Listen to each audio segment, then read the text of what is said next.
27th to January 18th, I want to briefly go through what preceded the Israeli assault on Gaza. It's always arbitrary where you begin a story.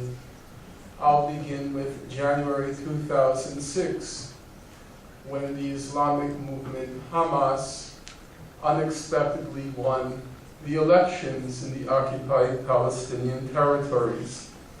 Elections which former President Jimmy Carter, who was one of the international observers, he called these elections completely honest and fair. In reaction to these completely honest and fair elections, Israel, backed by the United States, imposed economic sanctions on the people of Gaza. In June 2007, the United States, Israel, and some elements among the Palestinian Authority, they attempted a coup against the legally elected government. In the United States, that's called democracy promotion. The Hamas wasn't pleased by this particular exercise in democracy promotion, and it sent the Palestinian elements packing to the West Bank and took full control of Gaza. Israel, backed by the United States, then tightened the blockade of Gaza, a blockade which Amnesty International now called a flagrant violation of international law, a blockade which the Goldstone mission, which I'll get to later, called a possible crime against humanity. During these months, the former UN High Commissioner for Human Rights, Mary Robinson, she journeyed to Gaza, and she said, and now I quote her, "Gaza's whole civilization has been destroyed." I'm not exaggerating. Its whole civilization has been destroyed. In June 2008, Hamas and Israel entered into a ceasefire, which was brokered by Egypt. And each side, Hamas and Israel, had obligations under the terms of the ceasefire. Hamas was obliged to stop its rocket and mortar attacks on Israel. And Israel was obliged to gradually lift its blockade of Gaza, that flagrant violation of international law, which was destroying the civilization. According to Israel's own Ministry of Foreign Affairs website and a publication by the State of Israel, Hamas was, and now I'm quoting the publication, careful to maintain the ceasefire. It is true that what Israel called rogue terrorist organizations, not Hamas, but other organizations in Gaza, were not abiding by the ceasefire. But Israeli publications tell us, and now I'm quoting it, Hamas enforced the ceasefire on the rogue terrorist organizations with a great deal, although not complete success. So Hamas was careful to maintain the ceasefire. On the other hand, Israel refused to lift its blockade of Gaza, that flagrant violation of international law. Israel reneged on its obligation to gradually lift the blockade of Gaza. What happened next? The record is very clear. It's completely uncontroversial. All you have to do is turn to the annual publication of Amnesty International, their yearbook for 2008. And if you open up to the entry under Israel and the occupied Palestinian territories, you'll read, and now I'm quoting Amnesty, a ceasefire agreed in June between Israel and Palestinian armed groups in Gaza. It held for 4.5 months, but it broke down after Israeli forces killed 6 Palestinian militants in airstrikes and other attacks on November 4th. Israel, eager to attack Gaza, looking for a pretext, wait patiently to Election Day in the United States, when the media and the public were riveted to the results of the election.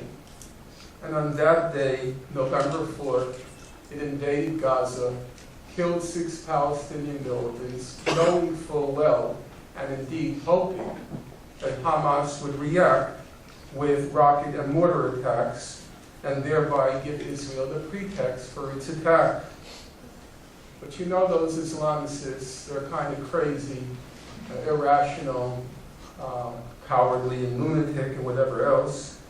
And so Hamas kept saying publicly, we want to renew the ceasefire.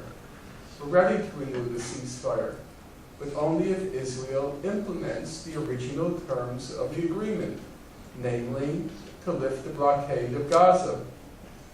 Israel said no, that Hamas had to unconditionally and unilaterally stop its rocket and mortar attacks on Israel.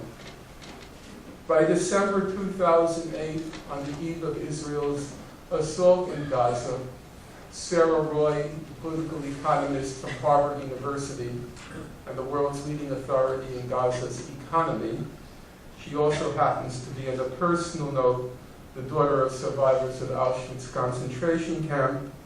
Sarah Roy wrote in December 2008, "The breakdown of an entire society is happening in front of us, but there is little international response beyond UN warnings which are ignored. The breakdown of an entire society is happening in front of us in Gaza, but the world doesn't care." Now Hamas, the people of Palestine and Gaza, we're faced with 2 very stark options. One, to gradually acquiesce in their starvation, or 2, to resist, to fight. Hamas elected the second option, to resist, albeit a largely symbolic resistance. The former Israeli commander in Gaza, a fellow named Shmuel Zakai, he said in December, speaking not to Palestine, but speaking to Israelis, he said, "You cannot just land blows, leave the Palestinians in Gaza in the economic distress they're in, and expect that Hamas will just sit around and do nothing." Khalid Mishal, the head of Hamas, he said during the Israeli assault, "Our modest homemade rockets, they're our cry of protest to the world." And indeed, what were those rocket attacks, if not a cry, a plea, a message being transmitted to the world? SOS, we're dying. SOS, we're dying. It's easy enough to condemn the Hamas mortar and rocket attacks, and all the human rights organizations did so. But it would seem that if you're going to condemn them, you also have to show what was Hamas's other option. What other option did it have? Otherwise, you're in effect saying that the people of Gaza had a legal and moral obligation to just lie still and die. In any event, Israel decided to expedite the process in Gaza. On December 27th, it launched its invasion. Nowadays, when you hear about what happened in Gaza, people refer to the Gaza War. Most publications, even decent publications, Human Rights Watch, its most recent publication in Gaza, in its title it refers to the war in Gaza, the Gaza War. And the Israelis themselves are referred to what happened in Gaza as a war. Indeed, they used the fact that it was a war to justify the death and destruction that ensued. So the Israelis say that, we have to confront what they call an asymmetrical war with Hamas terrorists.